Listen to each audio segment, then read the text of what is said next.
the definition of financial planning is too narrow a space to actually describe where we want to go.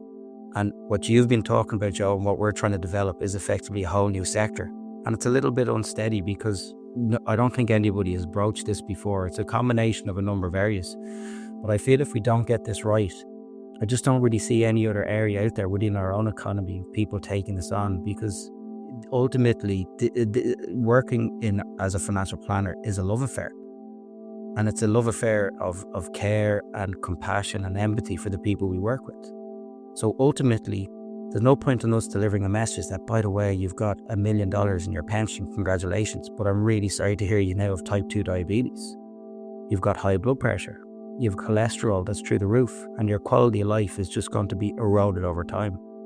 So I think it really comes back to us to make this big leap and decision. Where do we want to be?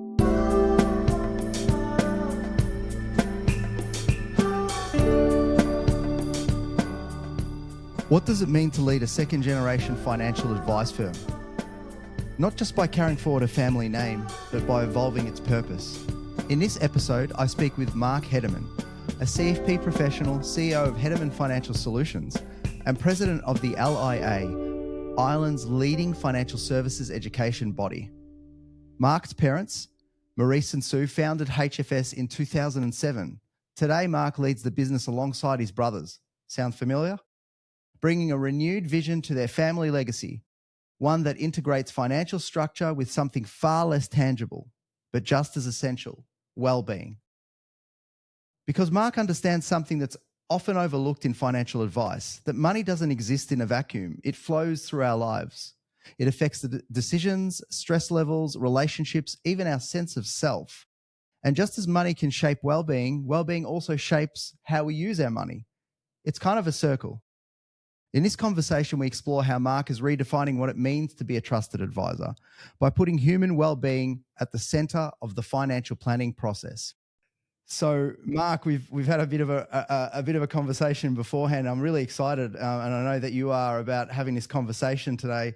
I met you at the FAAA Congress in sunny Perth at the time, and I remember sitting down in breakfast and listening to this fella with a very different accent, and thinking to myself, oh my God, he's got a different accent, but how aligned am I with this particular individual, and how similar are our kind of backgrounds? And I thought we might start the episode by actually just having a little bit of a chat about how you kind of came up through financial planning and the whole family legacy thing, because it's kind of fascinating. Yeah, I appreciate that. And to be honest, my whole selling point at the moment is the accent, Joe. So it's something I'm definitely doubling down on. I was actually listening back to the FAAA podcast with Fraser and Ben today, and the big selling point was the accent. So for everybody out there, this accent will travel is probably the best way, particularly the sunny locations. As I say that from a 2-degree cold Bray, County Wicklow at the moment, where, versus what we were experiencing in Perth of 30 degrees a few weeks ago. It's hard to believe. Yeah, we can handle the Irish accent. We've got a few Gaelic footballers in the AFL in Melbourne, so we can handle it. That's right. Yeah, we're delighted, and we've actually a relative. My sister-in-law's nephew was playing for Collingwood. Would cool. you believe? Young Walsh. Oh, yeah. Yeah, so he was one of the picks last year or the year before. So we're delighted. We have a family link to the AFL, along with obviously that Gaelic football link as well. So, yeah, and I'll be honest, it was magnificent getting to spend time in Australia. I lived there 15 years ago, and I'm mostly on the East Coast, and getting time to get over to see family and spend time in places like Fremantle and going up and down the West Coast. It's really refreshing, and spending time with yourself, James, and our other colleagues in the at the FAAA Congress was so refreshing. Like, I spoke about this, obviously opened the talk with it on the Tuesday morning, is we would certainly look at the Australian advice community as the gold standard in respect to where things have gone. And this sort of appetite to continue pushing and evolving, it's really, really refreshing. And I suppose if I was to bring it back to where we are and kind of my own journey, we've a family practice that's coming up on 20 years in business that was established by my parents. And I was very fortunate to join them in 2011, having spent a year or so in Melbourne myself, and it was a real eye opener. I'd left Ireland in 2008 and 2009, at a time when, as you'd probably be aware, like the country was in a really, really tough place. I was a recent graduate from university, having studied overseas in France, and had come back and finished my university degree in Dublin, and was just really, really struggling to get a job. So my aspirations at the time were to serve a cadetship, which is an officer training course in the Defence Forces here in Ireland.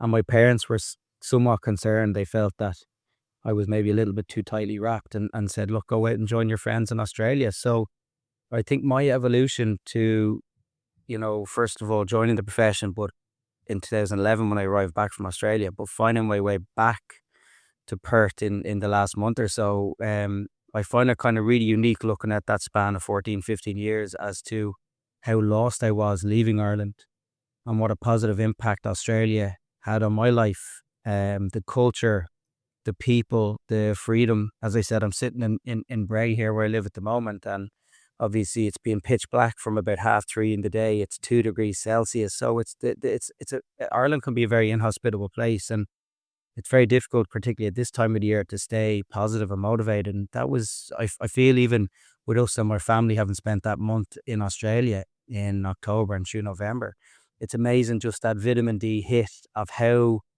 easier we found it since coming home, just carrying through and getting through it, knowing, okay, it will eventually, we're only a week or two away from the clock basically hitting its worst point of the year. So I'm going a bit all over the world here, but what I'm trying to get at is, the value really of our experience in Australia, I feel, has shaped my own evolution within the profession. And as I've progressed within our family firm, and qualified as a CFP, and taken on other exams, we would have always very closely watched what was happening in Australia, because what we were trying to do is emulate what you guys were doing. Other global leaders we would see, like our colleagues in South Africa and our colleagues in New Zealand. We, as a very small nation, probably find it difficult that albeit the CFP community here is getting larger all the time, it's sometimes we get a very insular mindset in terms of our ideas. And that's why it's so refreshing getting to spend time with you guys, with James and others, in Australia, and just expanding the mindset of where we can go as a profession. And I think perhaps modeling your practice on other financial planning practices that you've seen in other jurisdictions might be one reason why you've evolved to where you have. But I would say that especially with the well-being focus, there's something obviously in your development, in your background, in your family heritage, that has led you to come to a conclusion that's pretty strong. Because even in Australia, I would say this focus on well-being might be becoming more popular, more important, but it's not something that I would say the majority of practices focus on. And so when I heard you speak, I was intrigued and curious as to what brought you to the conclusion that there's an opportunity in financial planning to really incorporate well-being. Yeah, I think it's unique because for us as financial planners, we have a really unique element with our clients in that we touch upon most aspects of their life in good health and bad. So we're very used to seeing this across the board where we can plan for the best outcome. But you and I know, Joe, that unfortunately life tends to derail at times when we least expect it. So this felt a really appropriate space for us as a family practice, given the fact that both my parents were involved and my two younger brothers. Obviously, the security of the practice was requisite on all of our continued health and well-being. And we were lucky because we're quite a sporty family. My dad had played football here in Ireland at a high level. My mum played basketball at a very high level. Myself and my two younger brothers have been involved in sports since we were children. And there was never a point in time as we were growing up that if we wanted to take on a sport, our parents were incredibly flexible to bring us. If we wanted to do martial arts, if we wanted to try, rugby, if we wanted to do whatever, there was never a question asked. And I suppose as a result of that, we've come from this sporting background. And I suppose even as I've gotten older, and I'm due to turn 40 in January. I suppose a lot of this has been playing on my mind that we're used to growing up in a culture where you hit a certain point in life and people say, well, it's okay for you now to stop doing these things. And because of the body doesn't recover as fast. And okay, you've got your own children now and you have these other responsibilities. And like I remember thinking about this when I was younger and it kind of scared me because it's like, oh my God, when I hit 34 and 35, do I have to like stop doing these things that I love? So what we've really tried to focus on is ensuring like our continued ability to play the sports, to do the gym, to be able to swim, run, and feel confident and fit. And I suppose just naturally over time, this has evolved into a lot of our client conversations because we're very conscious when we're meeting with our clients. Like they tend to be people who think the same as us and who have the same moral set and the same ethics. And ultimately, what do most of our conversations come back to with them? It's our own involvement in sport and it's our own interest in a broader sports sense, whether that's Gaelic football, whether it's AFL, whether it's rugby. It's kind of irrelevant what specific sport it is, but it tends to devolve back to this. So we found that as a result of this, most of the people we were working with had come from these backgrounds and were very aware of the value and long-term well-being of staying fit, staying active and healthy. So we viewed this area as being like, well, we work in the money business, but what I think has been missed for a lot of people is that money is only the vehicle. It's not the outcome. And we're trying to redirect this conversation, and particularly domestically here, because we find that a lot of the people we're working with can't look back to previous generations who've retired because we just haven't had previous generations who've retired with wealth. But we've noticed that there's this kind of trade-off that as people are retiring now with more and more money, we're seeing considerable greater difficulties in the areas of health, mental well-being, loneliness, depression, loss of purpose. And I think a lot of these come back to very basic things and things that can be done, Joe, that don't require huge financial input. It's something we kind of wanted to be passionate about because I suppose even from our own sense, what was amazing with our own story and our practice, and you and I spoke about this, and I think this is a really unique thing that your family has experienced as well. But my dad joined this business in 1982 and effectively worked his socks off until the day he retired, which is in May of 2021. And again, I kind of look at the sacrifices that he made over those years at a time when there was no guaranteed income, there was no salary. It was effectively, you had to go out there and write policies and talk to people. And there's a lot of rejection, there's a lot of difficult things, but he never stopped him. He got up and got out. And I suppose seeing him have an incredibly successful retirement, or what we viewed as being a successful retirement in May of 21, was turned on its head 4 months later when he was diagnosed with stomach cancer. And I think the unique thing with that was here was a man who didn't smoke, played sports at a high level, was a very seldom drinker, mostly because he just didn't have the time because they were running to matches with myself and my brothers. So drinking wasn't really on the cards. So we were trying to work out from this, well, how does somebody who is ticking all the boxes of what looks like should be a great life, and they find themselves with this cancer? So I think it came back to the fact that over 40 years he had compounded on stress and worry and had denigrated areas of his physical aspect of his life when he was probably holding on too tight in respect of a work sense. And thankfully, I think mentally as an individual, he sat himself down and worked out that he was going to get through it. And thankfully he went through very, very serious surgery in early 2022. And thankfully has made to date a fantastic recovery. And I had taken over at that point as CEO of the business, and I sat down because I was working not dissimilar to yourself with my two younger brothers. I just really set out the task, like our goal, like our metric for success as a firm going forward is that no one else gets cancer, and that we can work for as little or as long as we want, knowing that our health and well-being is going to be in a really good place. And I think that had to be the paramount piece, because if our sole focus was on AUM and income and other areas, we have to give up something else somewhere in another aspect of our life, Joe. And we just made that decision that we weren't willing, any one of us was willing to give that up, irrespective of the potential negative outcome, let's say, from an income standpoint.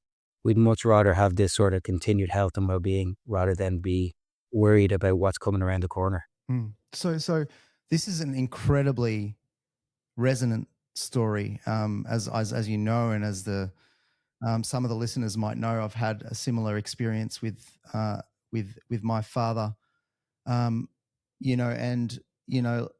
fortunately, your father was able to get through. Unfortunately, my father didn't, but he I kind of reflect on this kind of this pattern of work at all costs, look after family at all costs, and what that might have done. Much like your father, my father was very quite healthy in a lot of different metrics, but I think the stress may be the sort of missing piece. So my sort of question is, like if my father or your father at the height of the peak of their careers, in the trenches working countless hours, if they were to see you as a financial advisor, what would you be telling them, and why? How could you unwind or redirect their path in such a way to help hopefully improve health outcomes? Because I think it's important. People are saying, well, here's two financial advisors that run practices saying that financial advice is the reason for improving health outcomes. And whilst I probably would think you agree that it's not the sole thing that you focus on to improve health outcomes, but it's actually largely it's very strong. It has a very strong impact, and I'd like to really explore that idea.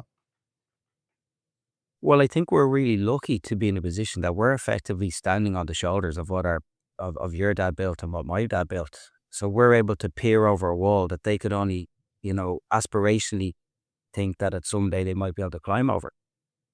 So we're standing on their shoulders, effectively now being able to see over the other side. And I think we've seen the light. I think it kind of came back to this piece of, why wait for a catastrophic event to occur in your or one of your loved ones' lives to realize we made a mistake, right? So it just didn't seem sense to continue on that pathway. And I think looking back historically, and we spoke about this in Perth, was that we've made this quantum leap from an industry to a profession. And unfortunately, I was really interested reading your recent article for the FAAA piece around let's call it the elder statesmen of the profession. And unfortunately for them, they were working at a time where they weren't viewed as professionals. They were viewed as individuals who came out and were selling things, and that was the requirement in order for them to get paid and be remunerated. And I think the real benefit for us is that we have, on the back of their really hard labor and toil and drive to standardize and drive this profession, it's made it much easier for us. So we just, I think, have a much broader view now on this, Joe, than maybe our dads had the ability to do so. And I think the real benefit of that, and exactly as you touched upon, I had a very interesting conversation with a client this morning who's heavily involved in the health space in Ireland.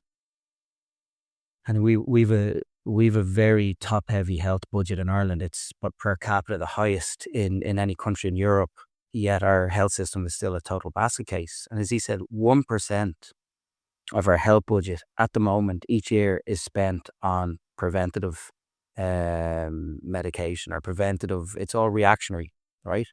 So what we have to look at is, if this isn't being done at a state level, and given the fact that we have such influence with the people we're working with, it's incumbent on us as people's, gatekeepers, as their advisors, as their, friends, as their family, as their colleagues, however they want to view us. It's absolutely incumbent on us to drive that message through, that there is a bigger way of looking at this thing. Because I would get concerned that, particularly in Ireland, we're beginning to look a little bit like a mini America, in the sense that it's capitalism at all costs. Like you said there, you have to work incredibly hard, because if you don't have the brand new BMW and you don't have the 3,000 square foot house, you're not succeeding. And like fundamentally, and I have a real gripe, particularly in Ireland, because I think we've such a rich heritage and culture, and I think where we've come from as a people is a really unique place, and I think that has to be celebrated, and we can't lose that sense of who we are. I think as a result, we have a good degree of responsibility that if the state isn't going to pick this up, it's really back to us to drive this message across the communities that we're working with, that putting the financial element of this at the front and center will ultimately lead to a poor outcome. Like, there's a larger question here about asking is, from an advice standpoint, is, are a lot of our clients overinvested?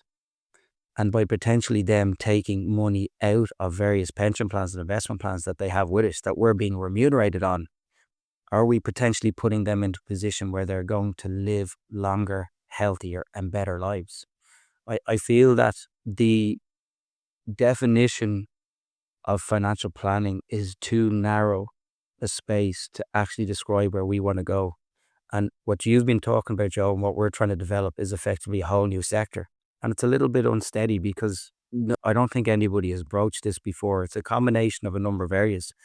But I feel if we don't get this right, I just don't really see any other area out there within our own economy of people taking this on, because ultimately working in as a financial planner is a love affair. And it's a love affair of care and compassion and empathy for the people we work with. So ultimately, there's no point in us delivering a message that, by the way, you've got $1 million in your pension, congratulations, but I'm really sorry to hear you now have type 2 diabetes. You've got high blood pressure. You've cholesterol that's through the roof, and your quality of life is just going to be eroded over time. So I think it really comes back to us to make this big leap and decision. Where do we want to be? Do we want to be an asset on the balance sheet of our clients, or do we want to be passive relative to where they're going in their lives? Because I think, like, I think maybe you'd agree, Mark, but people will often come to you and they see you as a as an advisor that is solely responsible for the accumulation of their assets. That really what we're doing is effectively pushing around money to give them a greater wealth creation, and I don't think that's the full picture. And I think, if you could describe a little bit about, how we do things differently. And it's not just, are there cases where you're actually not accumulating more money, you're actually decumulating? Could you give us a little bit of color around that? Yeah, I think it's really important because I think, first of all, we as financial planners are probably really well trained on that accumulation stage. Is it getting, we talked about it before we hit record, which is we're really, really good at getting people to the top of Everest, right? So getting to that point, and then it's kind of like, by the way, best of luck finding your way down. And I think very similar to our clients as they're entering the new season in their lives, as, let's say, particularly for those who are about to retire, is they've hit the peak of Everest. First of all, they're wrecked, they're running low on oxygen, and it's getting dark. So our clients face the very same journey on this thing. So what we're trying to rationalize and work out is, how do we best navigate that journey on the way down? Some of the areas that we're beginning to touch upon within our own practice is creating a number of areas where we feel will add considerable levels of looking at the various types of wealth. And we touched about this again in Perth, which is the financial element is there, but it's about 20% of the overall picture. And most people that we're talking to, Joe, are getting to this stage in life with money from multiple lifetimes anyway. And having come from backgrounds financially in this country where they never expected to have anything. So they've already far surpassed the financial element 2, 3, and 4 times over. So what we're finding is that obviously they're getting to a point where financially they're made up. They have the money, it's there, that's not a question. But who are they now as they step into their new season in life? And have they gone from working as a professional for 40 years to now being granny and granddad who are now de facto babysitters for their grandchildren? So this concept of the sense of identity and purpose, I think, is incredibly important, because for most people retiring today, of the past that was a 3 to 5 year journey, it now looks closer to a 25 to 35 year journey. that's a very, very long time to have a loss of sense of purpose. So what we're really trying to do is sit down with a lot of our clients in the lead-in period to them potentially stepping off the employment and saying, what did you really want to be when you were in school? Like, and we touched upon this in again in Perth at the conference, is like, what were your aspirations? Where did you want to go as a child? And whether that's into history or different areas, it's amazing when Well, you expand on that these sounds clients. interesting, Mark. That sounds Yeah. interesting because, like, what we're talking about is retirement not being the kind of end of life phase, but actually, in a sense, in the spirit of it, we're really looking back to what we were doing as a kid and saying, well, now financially, we might be able to um, take that off the table, so you can do the things that you've always wanted to do. That's kind of a refreshing look on what retirement is, which I don't think everyone thinks about. Well, I think the aspirations for most people when they're children are unrealized dreams on the basis that somebody shook them and said, you won't make any money doing that. Like, you want to get a stable, pensionable job that you can't be fired from. And as a result, we have to look at this perspective of people as they retire have incredible wealth of value for an economy and for a state because they've spent 30 or 40 years honing their craft. In most cases, they're now debt free and they don't have the responsibility of raising a family. That means they're massive assets to the broader economy in areas that we haven't even envisaged yet. So it serves us all well to keep them as healthy and well as possible, and also as thriving members of society who are engaged. So if that means sitting down with them and working out as a postgraduate master's course in Irish history in Trinity College, well, then it's our role as our financial planner to go away and research that, build a narrative, work out how it's going to be paid for financially. And in most cases, we're saying this doesn't need to have any kind of return. If this role means you're now doing sightseeing tours for tourists in Dublin city centre as a passion project, well, we expect that the community and collaboration that you'll build from that, along with this sense of purpose, is highly likely to add 5, 7, 10 better years to your life. And by the way, we've already factored that in your cash flow plan. So financially, this is manageable. You don't need to make anything doing this. So I think there's a broader piece, because then coming back to the economy bit, if we can keep people living happier and longer lives from a standpoint from our end, like if we looked as financial planners, we're now getting 5 years of extra income, potentially, or 10 years of extra income from working with these people if we were being totally selfish about how we looked at it. But we're also now serving a very big beneficial area to the state, because one of the areas that we see is being a massive issue is the loneliness, anxiety, and depression for retirees. And mostly because they have stepped off the bandwagon into the unknown and it's just unraveled. And they haven't had a guiding hand like you or myself or James to come along and say, we've worked with a lot of people who look like you, who talk like you, who've been in the same position. And our role is to guide you through this. And again, we know it's going to take 4 or 5 steps to get this new season retirement journey right. But we're willing to stay the course with you. Other areas we're kind of investigating on this is bringing together pools of clients for social meals. That our parents, we have a membership in our local university in the club that will bring clients in for a coffee morning that's paid for by us, that they can just come in once a month knowing they can sit down and conversations with people, share interesting stories, go on different adventures, and then build new groups of friends. Because whoever said that it's too late in life to build new friend groups? So what we're amazed to see, and as I look at the retirement of my own dad, he got very, very big into hill walking and hiking. And he met a new group of people who, for the most part, he knew about, let's say, a handful of the people as part of this 20-person group. Now he travels overseas with them 5 or 6 times a year. These are like some of his closest friends. And he was meeting them at a point in life when the assumption is that you narrow your funnel of social engagements with people around you. So he now at 70 is in better shape and nick than he probably was at 50, because he's now tapped into all these other resources. He's out in the open air. He's engaging and socializing with people who he doesn't know. And by nature of being a financial planner himself, he's curious. He asks questions. And he knows the concept of having one mouth and 2 ears, that he's good at listening. And then he's able to retort back to people and ask them 3 or 4 months later, how did your grandson get on that thing? So people also want to be heard and seen. And if they had this sense of recognition that people care about them, these are all just the small 1% wins we can get on the line to steering people towards living better lives. Mm, mm. So, you know, in the practice itself that you operate, what are the types of things that you've operationalized?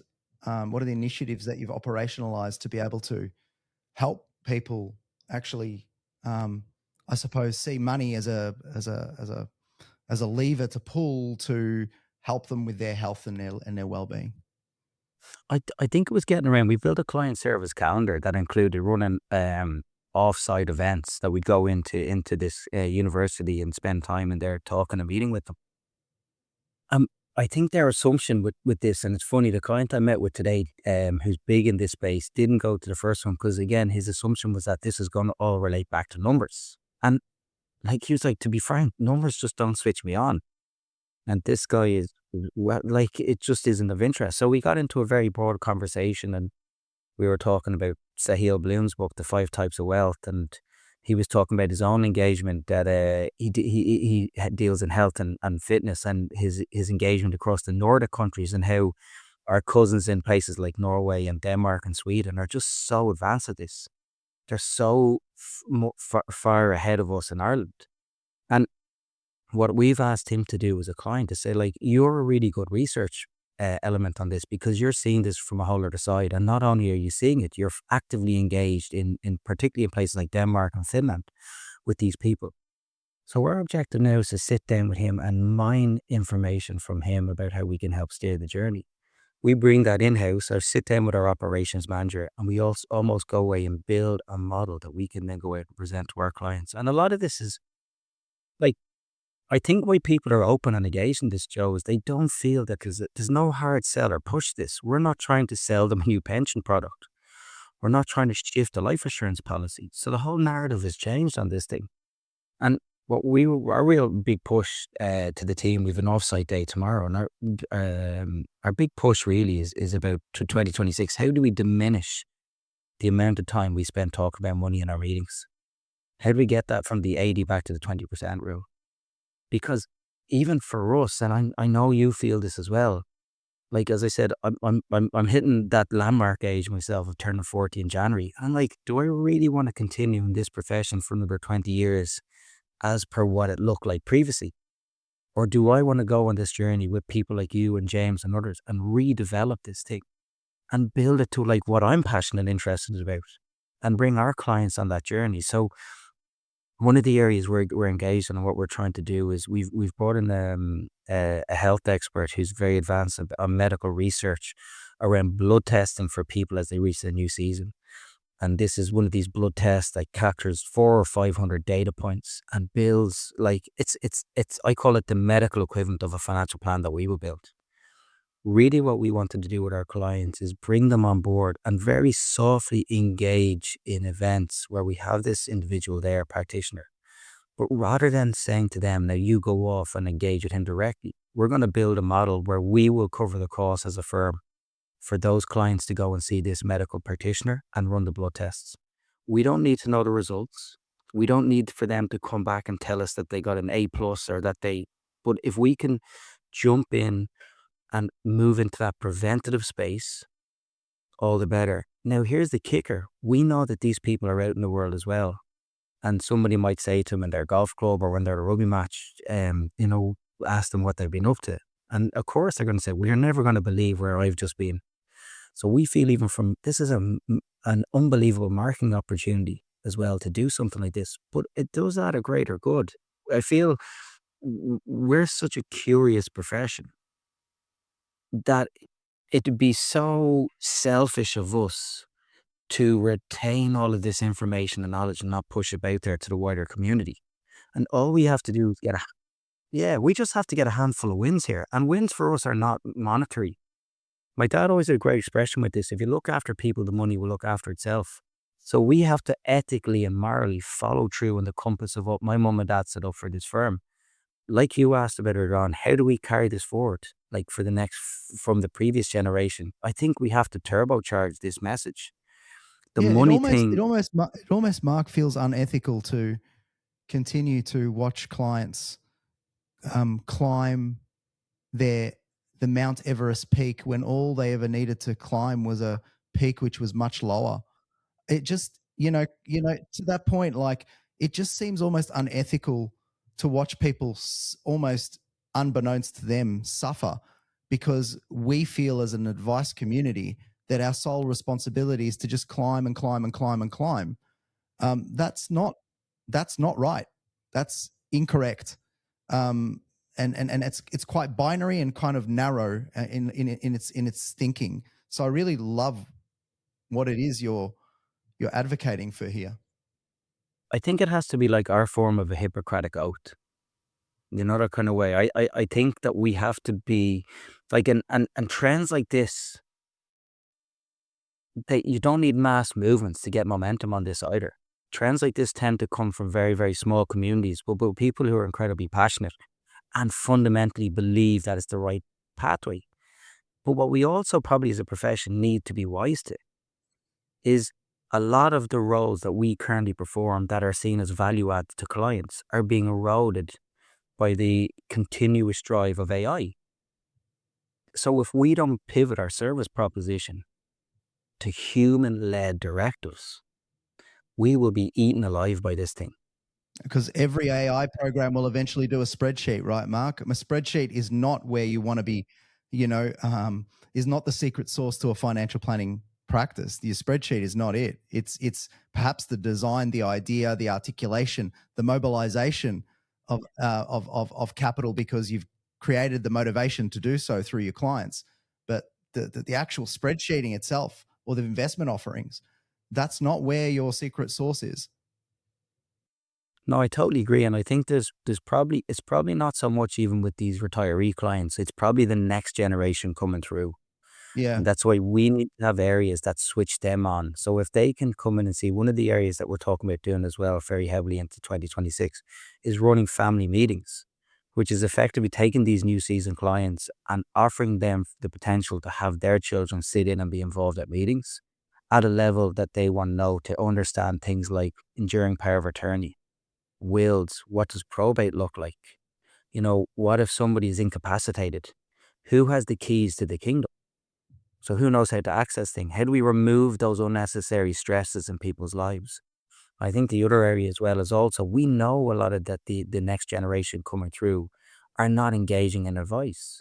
Like the numbers are really, really stark. Like I know the numbers out of the UK, for example, are that roughly speaking in 2000, about 22% of the UK population engaged in advice. And as of last year, it's down circa about 5. We don't do that data in Ireland, but if it's 5 in England and the UK, it's probably 3% here, which means 97% of the population of Ireland, of people who are in employment, are operating as sole vessels effectively in the North Sea, which means they could be toppled at any time by a gigantic wave. But in order for us to switch them on and engage them, the narrative of the past has obviously not been sufficient enough to get them tuned in. That's why we need to move beyond this piece. Yeah, I think this is interesting why the younger generation aren't necessarily engaging with advice, whether it be that they're more self-directed because there's AI, whether it be that the costs of advice are higher than they ever have been before. But True. it's incumbent upon us as advisors to be able to give that advice because in some way, because if we don't, health outcomes are on the line too, you know, because good financial decision making often leads to good health outcomes. Yeah, but everybody who engages in this, and it's not dissimilar for you and I when we engage in other facets of our life. Like the first question we ask is, what's in this for me? And what's in this for me at the moment from the next generation coming through from a financial advice standpoint is not relevant to what they want. Mm. So we need to pivot really, really hard on this thing and move away, exactly as you said, from the spreadsheets. And we need to get back into the trenches with them and say, here's the data points. Here's what we're seeing into the future. Here's how we've successfully navigated that journey with your parents. We want to steer you guys on that journey as well. And we want to do that in a fair and equitable manner, in a transparent way in respect to charges. but our charges can't be dictated, or our value is probably more appropriate, can't be dictated by whether or not your pension value is up year to date. That's irrelevant. That's totally irrelevant. We've no control over that. We're looking at the broader picture of this thing, and that's really looking after and caring for the health and well-being of your family. Because what we're trying to say is that's what we're doing ourselves.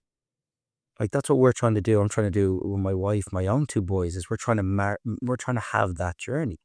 That's why we took the month to go to Australia. I'm not waiting until retirement to have fantastic adventures. Like, it just so happened it was lucky, Joe, to get to come and speak to you guys in the CFP community in Australia. I was coming anyway because I have family there, and This is absolutely the way we need to be going, Mark, in this episode. The idea that you've had a lifetime of actually spending time with clients and seeing what they do and families what they do, and you've been able to pick up both the nuances of what is helpful and adaptive, and what is sort of maladaptive and not helpful. And so, what have you instituted in your life, in your family life, that is maybe a little controversial, maybe doesn't hit the norms, maybe, you know, others and friends and family are looking at you going, why are you doing that again? Like, are you being responsible? Because I can tell you, I'm not financially ready for a 4-day working week, but I tell you what, I'm going to do a 4-day working week next year. well, I love that concept. I love that idea. And I think, if anything, is the actual overall quality and caliber of your life, Joe, going to be higher as a result? Because when we look at the studies on this thing, and we can look at our own life, and I think Daniel Kahneman wrote a study of this around 2010 in the US, looking at the median income for families before their happiness levels began to diminish. $75,000. If you were to fast forward it to now in US terms, it's about $130,000, let's say. And after that, the caliber and quality, because you're including too many worries and fears now as that income grows. So what we had to kind of work out, even for ourselves as a family, is like, what did we aspire to have? Like, so what, when I was growing up and we had all these dreams, what looked like a really good life? Like, I think we're meeting that. I think we have it. So rather than going beyond it, why not double down on what it is? So you're like, the ability to sit down with the team and say, look, by the way, we're disappearing here for 3.5 weeks. And to come back and to say to my two sons, I will have you back in Australia within the next 2 years to see our family there. Because I can't allow for them to go that length of time, or for me, for them not to see their cousins and their aunt and uncle. So it's incumbent on me and us as a family unit to develop our working life around our adventures, and not our working life dictating that these adventures are put off until, you know, somebody said to me, I always dreamed of going to Australia. I said, why dream? You have the money to go now. Oh, it's too late. Or Jesus, we're too old now, and it's too dangerous. And when I say dangerous, I mean an animal sense. And because, Yeah. like, it's just, You ever you seen a know, spider in a conference? oh man, like it just, I still have the Shark Tracker WA app on the phone. I love looking at it. The only thing that can kill you in Ireland is the rain and the cold. So this is the difficulty. So, but again, coming back to a wider piece on this is, as I'm saying, like, we're sitting here, the central heating has been on in the house all day. The central heating is in the office. We're dealing with this recirculated heated air. We don't see the sun for 3-4 months of the year. We as a result have to take it. That's incredibly important for us as Irish people, as effectively a northern European race, to get out of Dodge for the period of time between November and March. It's absolutely incumbent. So we've kind of looked at this as a family and said, how do we develop this mentality where we can disappear every year or so and get out and get to a place like Perth and spend time with family and soak up that vitamin D? Because when we come back, it's like your 4-day week, Joe. My work when I'm there is going to be 10 times as efficient. And this comes back to a sports bit earlier on. If we constantly run a team, like if the Irish rugby team gets no break over the course of the year, they burn themselves out. They need an off season. And the off season, as much is not as much as just pure recovery. It's thinking about what the next season should look like. We're not spending enough time processing what we want in life. So what we've tried to angle, and it's some of the work I'm doing with my own coach here in Ireland, is about taking that time to visualize what looks like a good existence for me and my family going forward, which is going to be a different one for you, a different one for James. Everybody has a narrative and their own personal story. but nobody is taking the time to map this out and work out where do we want to go with this. So this consolidation of assets for the sake of consolidation is not really going to get us anywhere. And I think it's really important. Even when I came back and spoke to the clients, like bar none, they were thrilled. And they were asking, how did you get on? And I said, well, I think you should go here. So imagine being able to come back, Joe, and make a recommendation to clients who have the assets to say, we're in Margaret River. I think you'd love it down there. You're really fond of Australian wines. I'm going to give you the name of 3 wineries you need to go down to. And here's the contact point of the guy down here who's going to look after you. It's up to us to drive that through and then stay on their case. Did you book the flights? No. Okay, here's the itinerary. We're going to build the itinerary for you. We're going to tell you where to stay. We're going to give you the contact details of who, like, that's the job, right? Because we're telling them, save this money, put it in this fund, put these charges on, whatever it is, put this contract structure in place. We need to move the neck needle forward now and start driving other areas. They won't do it unless we push them, but we can't just tell them. We have to show them. Yeah, it's interesting. When you were talking, I was feeling like I'd really like to sort of express this particular concept. I'm not sure if I'm going to get it right, but this idea that, the things that Dad did kind of created a pattern in me around hard work and work ethic and also time on the job, right?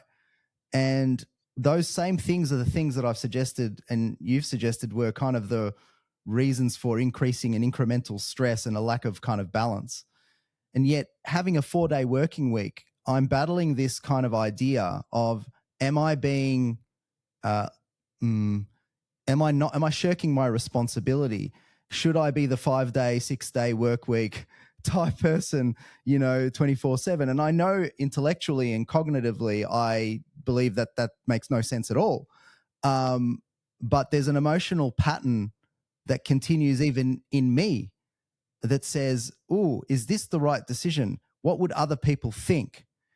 And I think that's what might prevent people from making these very clear and obvious decisions for their own well-being and their own health. Yeah, it's a great point. And I think we all suffer from that sense of guilt because we've nearly been pre-programmed to this idea of we have to be at 100 miles an hour all the time, succeeding. And what we're missing is that you can't see the negative impact of this physically because it's happening in here and it's happening in here, right?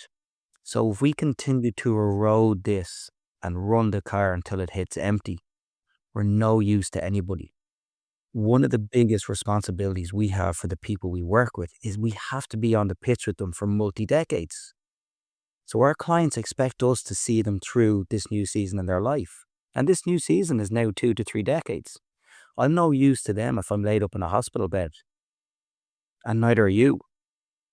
And I think if anybody had a kind of query or concept of this thing, I think it's very easily explained that it is absolutely essential that we keep on top of this thing for ourselves. And yeah, that does include having personal days and admin days where we can get our own lives sorted out.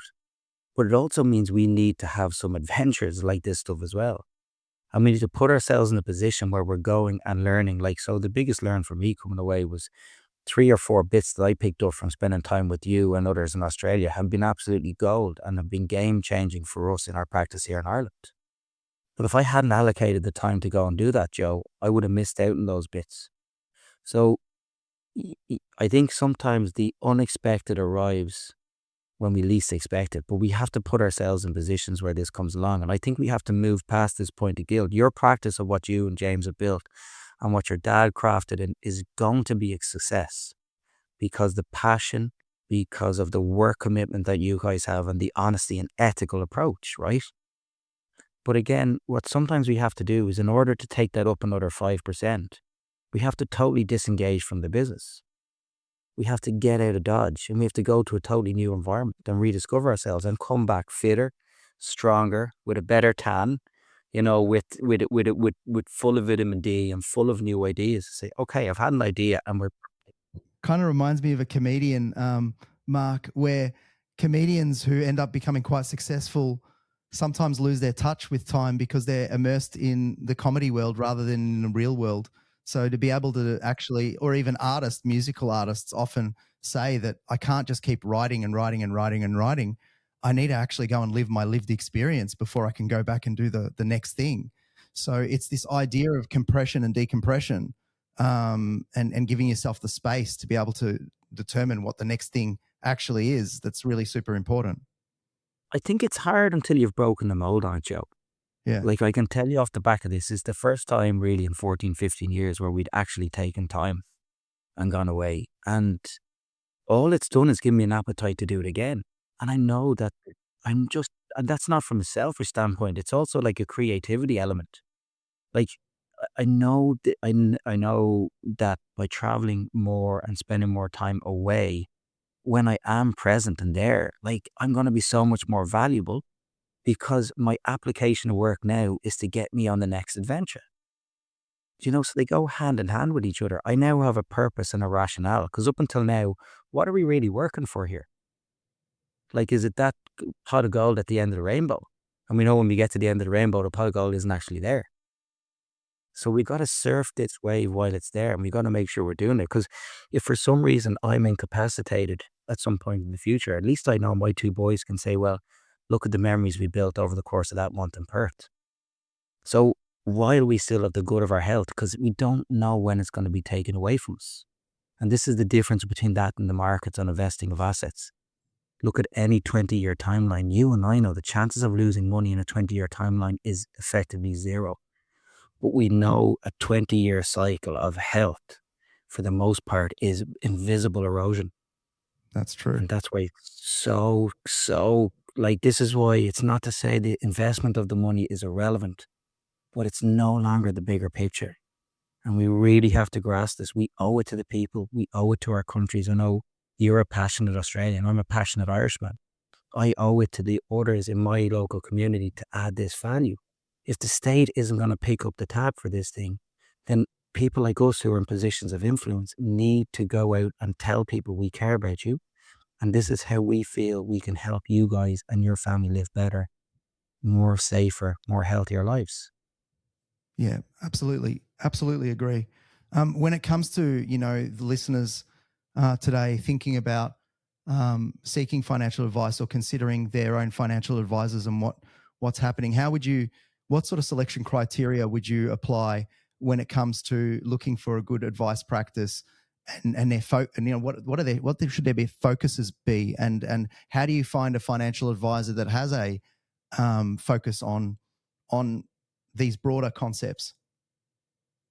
It's so tough, isn't it? Like, It is it's tough. because if you It's think not about easy.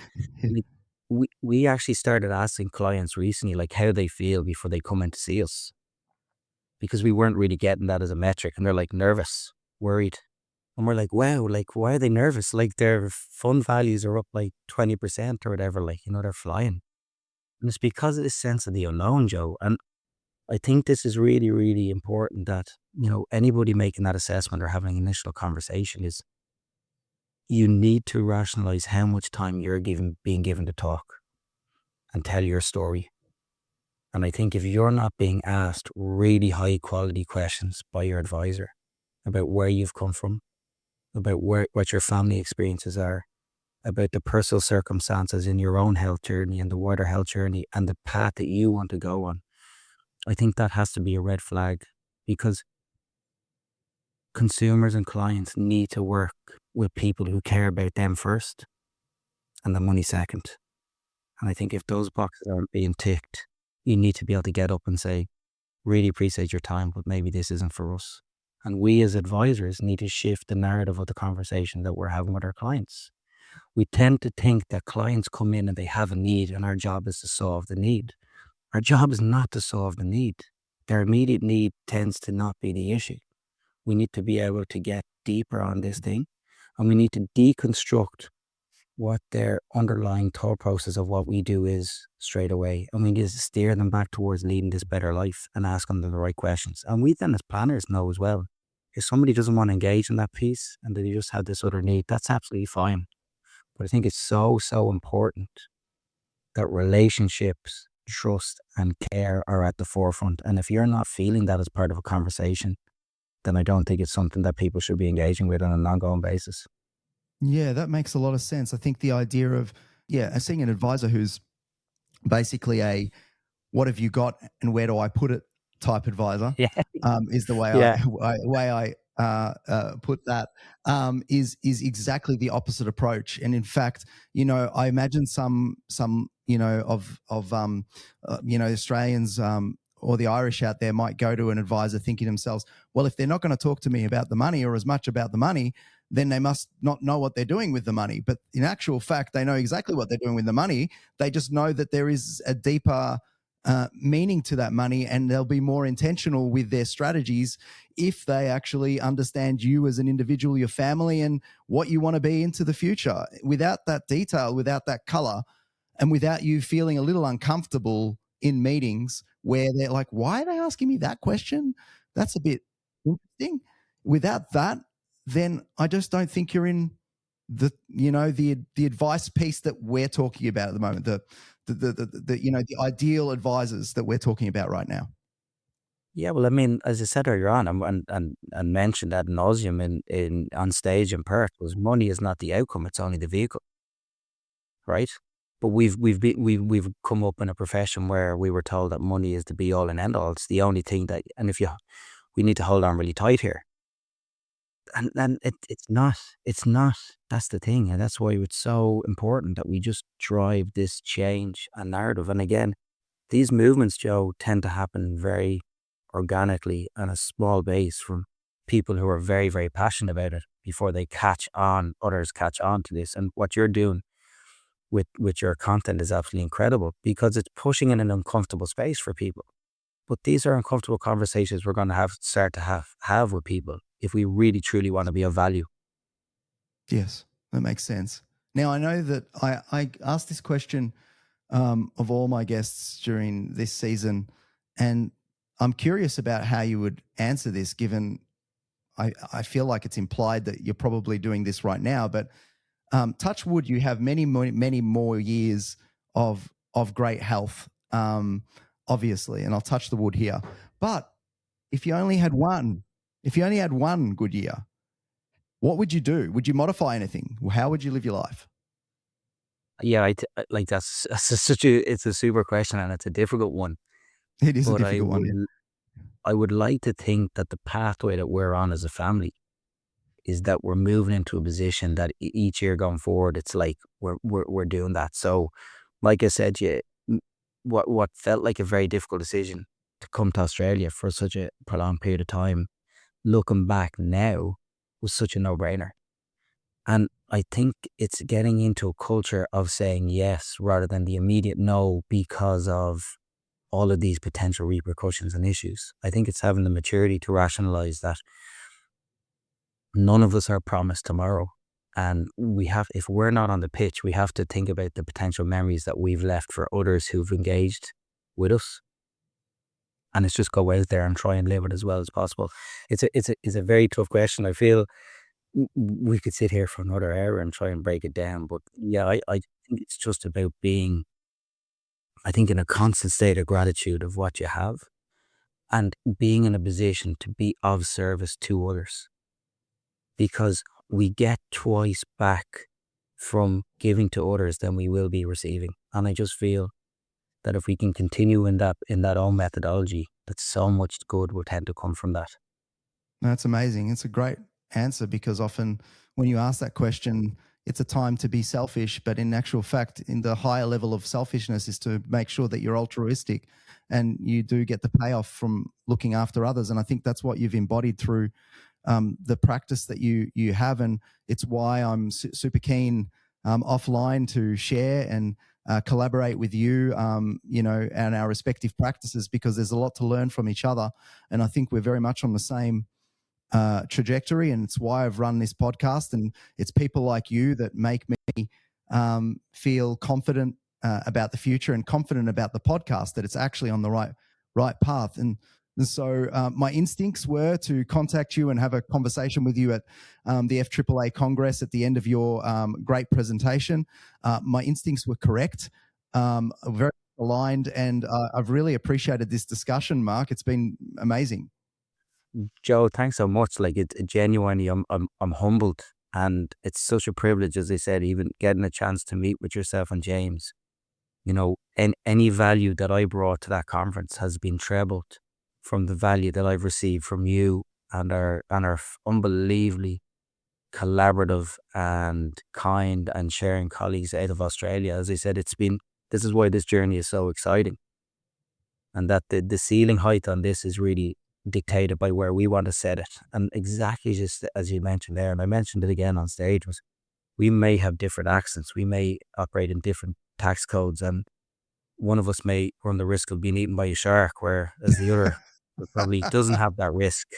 But ultimately, the outcomes we want for our clients and our own families tend to be mirrored to each other. So this is why it's so refreshing. And as I said, I was so excited when we had that conversation just off stage, and like blown away, because sometimes you feel very isolated in this space, because early movers on these things tend to be second guessing, like, oh, what are we doing here? Like, do we just stick with the status quo? And that's why, even coming back, one of the areas why it's made it easier coming back to, like, as I said, 2 degrees and pitch black, is like, look at the great people who we're now collaborating with. The ability to pick up the phone and for you and I to have a chat, as we did even last week offline, about other areas of our business without any ego, to try and help one another get better outcomes for our clients. Like, what a magnificent profession to be involved in. Like, how exciting is that? Because we're only scraping the surface. Agree. I mean, the ability to have a global connection like we do is something that I wouldn't have dreamed of. And when I was, learning about financial planning at university, it was quite a narrow focus. It's really changed, and it's a beautiful thing. So again, I appreciate it, and the listeners are going to get a wonderful bunch of wisdom from this. And so again, very much appreciate it, and what you're doing for the Australian community as well. And look forward to catching up with you when you do your next trip down here. And who knows, I might come to Ireland, Yeah, to be honest. It's a beautiful place. I've been there before. So you're always welcome. Come and visit us here. So we live beside the sea. It's quite cold now at the moment. We're not getting that good weather, but you're always welcome. I'll But I come when will the be. sun's out. I'll come when the It's sun's not out. even that good. It's not even that good then. So don't set. We won't set unrealistic expectations. All right. Bizarrely, I will be back sooner, because I'm very fortunate and privileged. I will be in New Zealand in March at the Financial Advice Association of New Zealand's annual conference. So I'm actually speaking at their conference on the 24th of March. I've had very fortunate to be Nick Crakes, who's their CEO, and collaborate with Nick around some of these ideas on expanding this global collaboration. So I'm, again, like, so humbled to be involved with our colleagues in New Zealand and have such great affinity and time for what's being done in Australia and New Zealand. That's what I mean. This is so exciting, and my intention is to get back as often and meeting with you guys and having conversations and just expanding this and challenging each other as well. Pushing on these Absolutely. things. How do we get better? Agree. Thanks again. Appreciate you coming on. It's been great. If you have resonated in any way with the sentiments of this podcast, we would be delighted to direct you to our website, www.itsneveraboutmoney.com.au, for more free resources and education aimed at improving your capacity to make sound financial decisions for the benefit of your family. We wish you every success, however you define it.